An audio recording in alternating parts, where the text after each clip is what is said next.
Welcome to the series where I'll be discussing the 2026 Consensus Statement on the Algorithm for Management of Adults with Type 2 Diabetes by ACE. This is Endo in a Bite, where I break down endocrine concepts or lengthy guidelines into focused, high-yield pieces you can actually remember.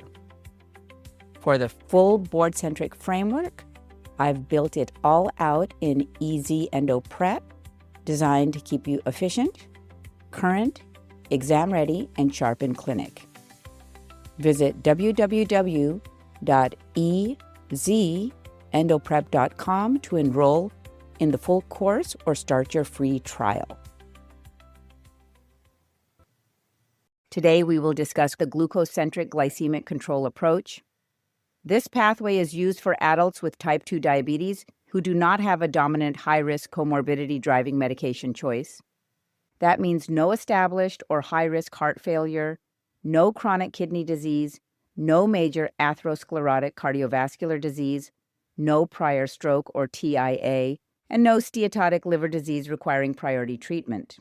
In those patients, glucose control becomes the main framework for choosing initial and add-on therapy.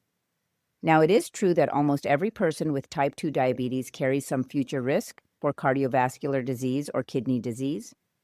But in this algorithm, the term high risk refers more specifically to the kinds of patients included in large outcome trials that demonstrated clear benefit from certain medication classes. If those conditions are not already present or not clearly dominant, then a glucose-centered strategy is reasonable. The first question is severity of presentation. If a patient arrives with symptomatic hyperglycemia, think differently. Symptoms may include polyuria, polydipsia, weight loss, fatigue, or catabolic signs suggesting marked insulin deficiency. If the A1C is above 10% or blood glucose is above 300 milligrams per deciliter, basal insulin should be initiated to lower glucose safely and promptly. Some patients with severe hyperglycemia may also require bolus insulin. At the same time, combination injectable therapy can also be considered. Basal insulin may be paired with a GLP-1 receptor agonist or a dual GIP, GLP-1 agonist such as tirzepatide. However, remember that GLP-1 based therapies require dose titration. That means they may not bring glucose down as rapidly as insulin during acute severe presentations. Use caution with SGLT2 inhibitors in severe hyperglycemia. Patients with A1C above 10% may have a higher risk of diabetic ketoacidosis when these medications are introduced. Once acute glucose toxicity resolves and the patient is clinically stable, revisit whether insulin is still needed and whether non-insulin therapies can be optimized. For most adults who are not presenting in crisis, metformin remains the preferred foundational therapy if there is no contraindication. One important example is reduced kidney function. If eGFR is below 45, caution or limitation may apply depending on the situation. To maximize tolerability, start metformin low and titrate slowly over several weeks to the maximally tolerated dose. This reduces gastrointestinal side effects and improves long-term adherence. Remember that type 2 diabetes is progressive.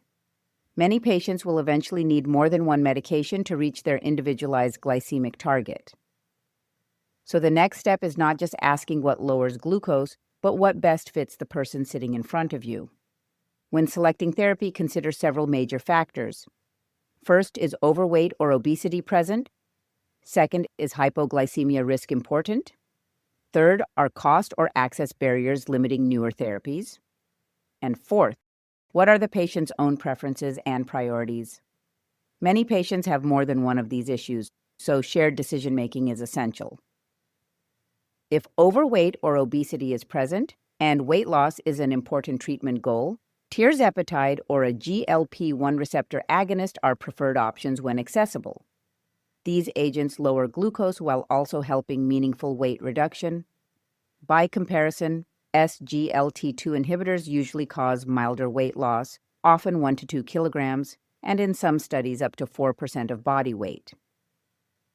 If hypoglycemia is a major concern, choose medications with low hypoglycemia risk, These include GLP-1 receptor agonists, SGLT2 inhibitors, dual GIP, GLP-1 agonists, TZDs, and DPP-4 inhibitors. This is especially important in patients with prior hypoglycemia, high risk for hypoglycemia, or those in whom a low glucose episode could be dangerous, such as older adults or patients who drive professionally. If cost or access is the biggest barrier, then practicality matters. In that setting, metformin combined with a TZD, sulfonylurea, or glinide may be more economical and more realistic than expensive newer agents. Ideal therapy only works if the patient can actually obtain it. Now let us discuss early combination therapy. In newly diagnosed patients who are drug naive, prospective studies support starting combination therapy rather than waiting through a slow stepwise sequence. Combination therapy can achieve targets faster and may reduce months or years of unnecessary hyperglycemia. If the A1C is 7.5% or higher, early combination therapy may be considered.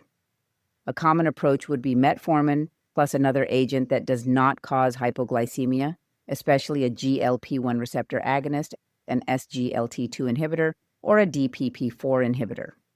If the A1C is above 9% or more than 1.5% above individualized goal, then more than 2 agents may need to be started at the outset. Waiting too long to intensify therapy creates therapeutic inertia, and therapeutic inertia is common, costly, and harmful. One important caution: do not combine incretin-based therapies inappropriately. A DPP-4 inhibitor should not be combined with a GLP-1 receptor agonist and should not be combined with a dual GIP-GLP-1 agonist. These combinations add cost without meaningful added benefit. Once therapy is chosen, titrate each medication to the maximally tolerated effective dose. If the patient is not reaching target, add another agent in a timely fashion. Do not let months pass with uncontrolled A1C while everyone waits. At the same time, be thoughtful about polypharmacy, side effects, pill burden, and cost burden. More medication is not always better if it is poorly tolerated or financially impossible. So the practical framework is simple. If the patient has no major complication that dictates therapy, start with metformin when appropriate. Add weight-friendly agents when obesity is present. Use low-risk agents when hypoglycemia matters. Use affordable agents when access is limited. Use combination therapy early when A1C is significantly elevated. Use insulin promptly when glucose is severely uncontrolled. Then reassess and intensify without delay. In summary, glucose control still matters greatly, but it must be individualized, strategic, and responsive to the patient's real-world situation and clinical problems. This was another bite-sized episode of Endo in a Bite. If a detail went by too quickly, don't worry. I've prepared the notes for you.